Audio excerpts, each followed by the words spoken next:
Hello दोस्तों। चलिए आज हम लोग एक चैप्टर और लेकर के आ गए 10th क्लास के यानी मैट्रिक इकाई 5 बिहार कृषि एवं वन्य संसाधन। इसके सभी वस्तुनिष्ठ और लघु उत्तर का हम लोग सॉल्यूशन करेंगे और देखेंगे इसमें किस प्रकार के क्वेश्चंस हैं। चलिए स्टार्ट करते हैं क्वेश्चन को। पहला क्वेश्चन है वस्तुनिष्ठ प्रश्न। बिहार में कितने प्रतिशत क्षेत्र में कृषि की जाती है? 50%, 60% या फिर 80% या 36.5%। यानी इस एक नंबर क्वेश्चन का आंसर हमारा क्या हो जाएगा? बिहार में 60% खेती की जाती है, यानी ऑप्शन ख हो जाएगा। अगला क्वेश्चन है क्वेश्चन नंबर 2। राज्य की कितनी प्रतिशत जनसंख्या कृषि कार्य में लगी हुई है? तो इसमें ऑप्शन 80%, 75% या 65% या 86%। तो 2 नंबर क्वेश्चन का आंसर हमारा हो जाएगा 80%। लेकिन अगर आप लोग देखिएगा तो ये 76% ही है, 76% होता है और इसमें आपका इससे कम नहीं है, इसीलिए इसमें हमारा 86% हो जाएगा। इस क्वेश्चन का आंसर हमारा 80% सही होगा। अगला क्वेश्चन है इनमें से कौन गन्ना उत्पादन जिला नहीं है? यानी किस जिले में गन्ने का उत्पादन नहीं किया जाता है? दरभंगा है, पश्चिम चंपारण है या फिर मुजफ्फरपुर है या रोहतास है? तो ये 3 नंबर क्वेश्चन का आंसर हमारा हो जाएगा रोहतास जिला, यानी रोहतास में गन्ने की खेती नहीं की जाती है।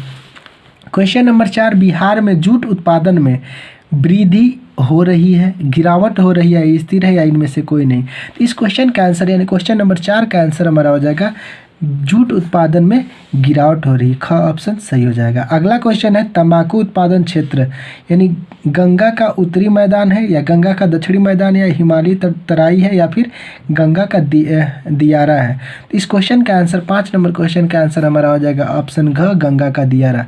अगला क्वेश्चन है क्वेश्चन नंबर 6। कोसी नदी घाटी परियोजना का आरंभ हुआ, यानी कोसी नदी घाटी परियोजना का आरंभ कब हुआ था? 1950 में, 1948 में, 1952 या 1954 ईस्वी में? 6 नंबर क्वेश्चन का आंसर हमारा हो जाएगा 1955 ईस्वी में। इस क्वेश्चन में देखिए आप लोग का ऑप्शन नहीं दिया है, हम यहाँ पे लिख दे रहे हैं 1955, यानी 1955 इस क्वेश्चन का सही हो जाएगा जवाब। अगला क्वेश्चन देखते हैं। अगला क्वेश्चन हमारा 7 नंबर क्वेश्चन है कि गंडक परियोजना का निर्माण किस स्थान पर हुआ है? तो इसमें क्वेश्चन दिया है बेतिया या वाल्मीकि नगर या फिर मोतिहारी या छपरा। तो इस क्वेश्चन का आंसर हमारा ऑप्शन हो जाएगा ख वाल्मीकि नगर। ये भी बिहार राज्य में है वाल्मीकि नगर। टाइगर प्रोजेक्ट वहीं पे शुरू हुआ है। और 8 नंबर क्वेश्चन है बिहार में नहर द्वारा सर्वाधिक सिंचाई किस जिले में की जाती है? रोहतास में, सिवान में, गया में या पश्चिम चंपारण में? यानी नहरों द्वारा सबसे ज़्यादा सिंचाई कहाँ की जाती है? ऑप्शन हो जाएगा रोहतास जिला में, ऑप्शन का। अगला है बिहार में कुल कितने अनुसूचित क्षेत्र में वन का विस्तार है? यानी इस क्वेश्चन में दिया हुआ है 63-74 वर्ग किलोमीटर या फिर 63-70 वर्ग किलोमीटर या 63-80 वर्ग किलोमीटर या 63-50 वर्ग किलोमीटर। तो इस क्वेश्चन का आंसर हमारा हो जाएगा अब ये वाला ऑप्शन क।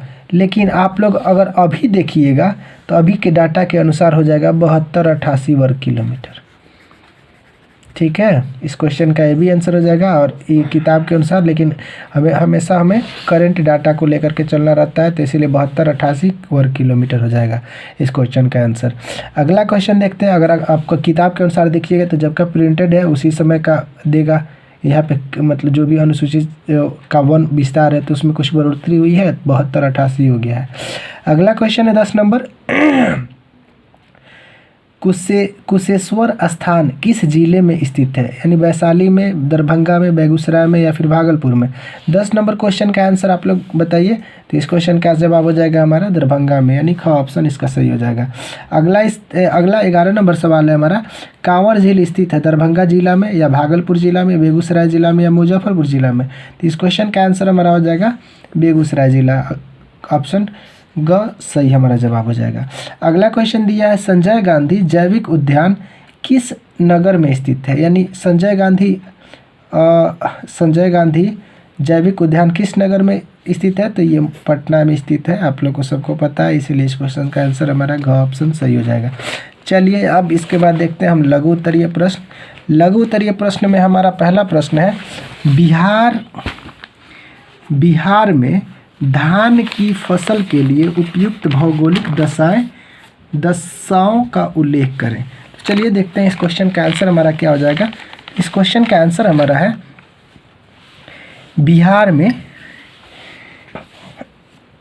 बिहार में धान की फसल खरीफ फसल के अंतर्गत आती है, यानी जो है धान की फसलें हैं खरीफ के अंतर्गत आती हैं। यहाँ 3 उपज भदई, अगहनी तथा गर्मा होती हैं, यानी यहाँ पे 3 प्रकार की उपज की जाती हैं, जिसका नाम है भदई, अगहनी और गर्मा। और यह राज्य के लगभग सभी क्षेत्रों में उत्पन्न की जाती हैं, यानी सभी जगह पे इसका उत्पादन किया जाता है। बिहार की मैदानी भाग अधिक उपयुक्त होती है, क्योंकि जलोढ़ मिट्टी काफ़ी उपजाऊ होती है, यानी जलोढ़ मिट्टी जो होता है वो पैदावार के लिए बहुत ही बेहतर होता है। यह फसल जून और जुलाई में लगाई जाती है और यह आर्द्रता जलवायु की फसल कहलाती है, यानी यह उष्णार्ध जो होती है ये फसल उष्णार्ध जलवायु की फसल कहलाती हैं।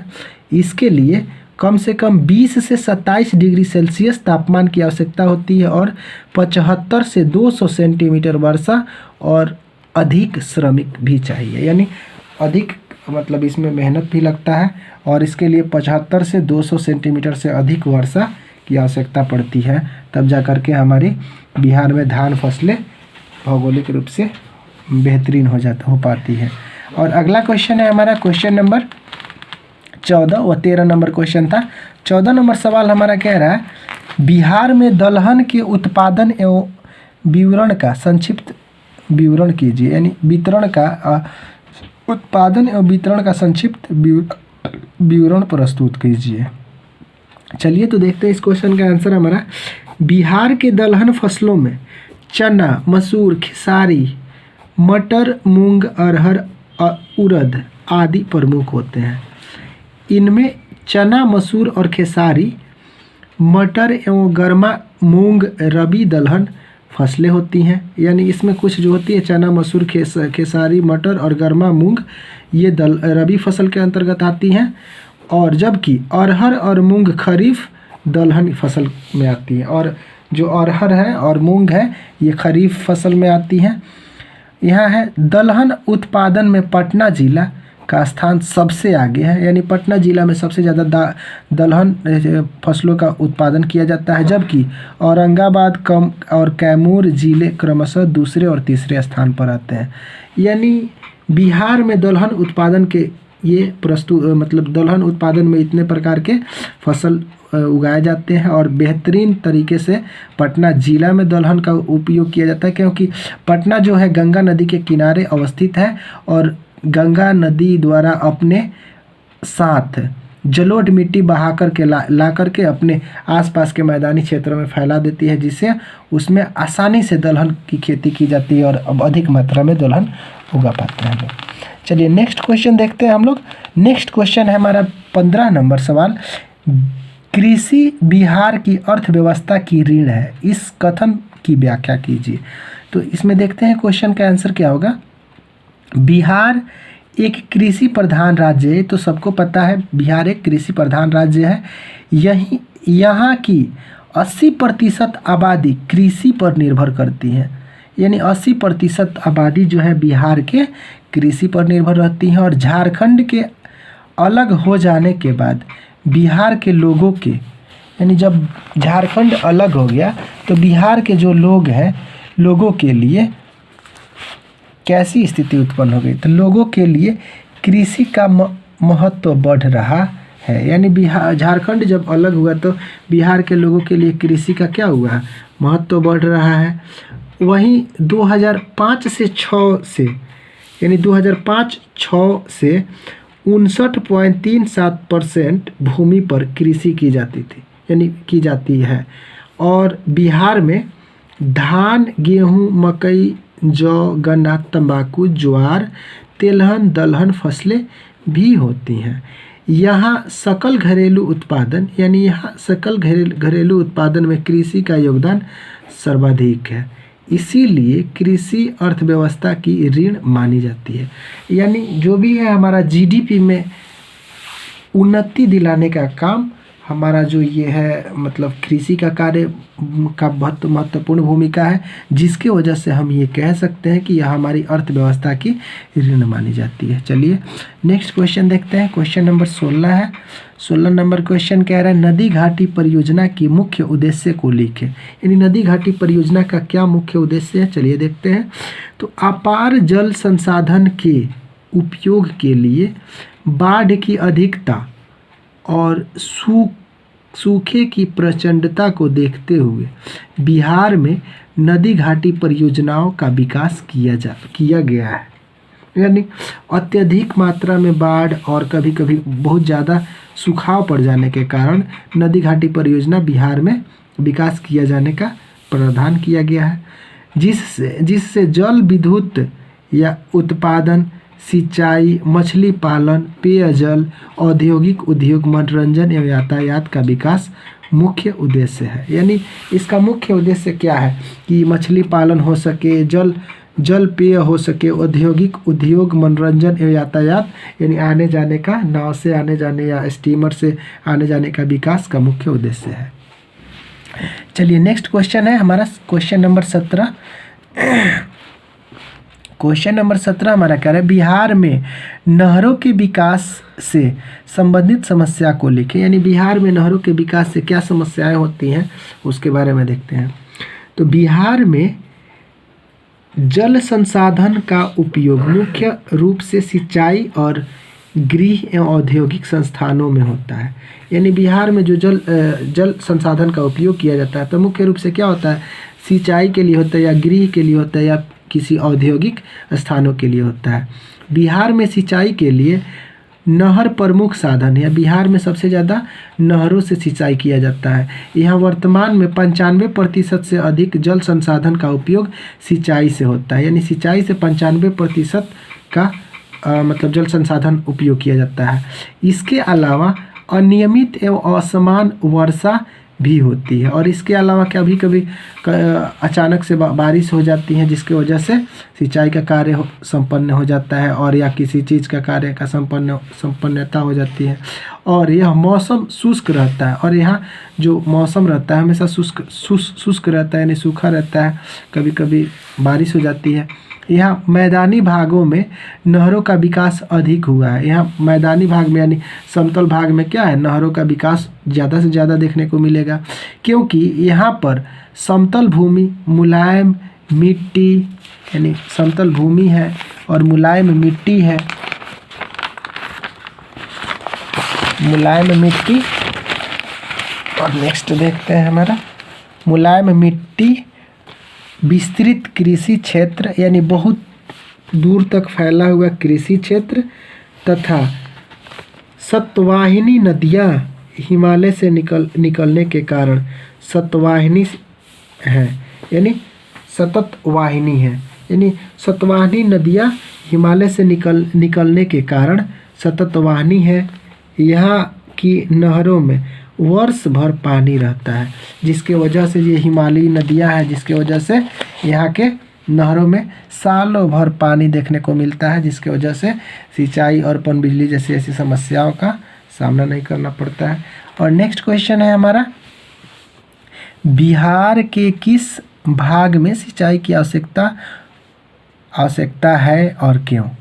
तो यहाँ देखिए बिहार के किशनगंज, शिवहर, दरभंगा, अररिया, मधुबनी जिलों में सिंचाई की दृष्टि से काफ़ी पीछे हैं। यानी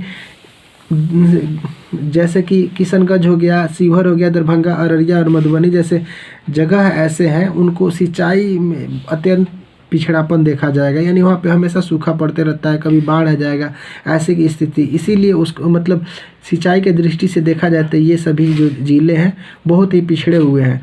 इस जिलों की सिंचाई की आवश्यकता सर्वाधिक है। यानी इन कुछ जिलों को क्या चाहिए, हमें सिंचाई का प्रबंध करवाना चाहिए। किशनगंज के 21.81% फसल क्षेत्र ही सिंचित है। अब देख लीजिए 100% में 21 मतलब फसल जो है सिंचित क्षेत्र में है। इसके कारण इस क्षेत्र में कृषि काफ़ी पिछड़ा हुआ है। अब 100% में से 21% का ही आप मतलब कृषि का सिंचाई करके कीजिएगा, तो अब सोचिए 79% का क्या हाल होगा। इसीलिए मतलब वहाँ पे क्या चाहिए, सिंचाई की प्रबंध की व्यवस्था करवानी चाहिए, नहरों की खुदाई या कोई और व्यवस्था करवानी चाहिए सरकार को। बिहार राज्य कृषि प्रधान राज्य है और हमें पता है कि बिहार राज्य कृषि प्रधान राज्य है, जिसकी वजह से ऐसी अगर सिंचाइयों का प्रबंध नहीं करा जाएगा तो यह नाम मात्र का एक कृषि प्रधान राज्य बन जाएगा। ये राज्य बाढ़ प्रभावित क्षेत्र है और यहाँ पे अत्यधिक कभी सूखा पड़ जाता है और कभी ज़्यादा से ज़्यादा बाढ़ हमें देखने को मिल जाती है। यहाँ अस्थाई सिंचाई की आवश्यकता काफ़ी अधिक है, यानी अस्थाई रूप से सिंचाई का जो व्यवस्था सरकार को करवानी चाहिए। चलिए इसी क्वेश्चन के साथ आज का वीडियो हम लोग यहीं पे समाप्त करते हैं और मिलते हैं आप लोग से नेक्स्ट वीडियो में।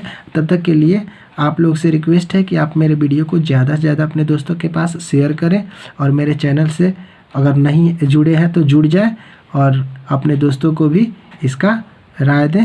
Thank you for the next video में मिलते हैं हम लोग।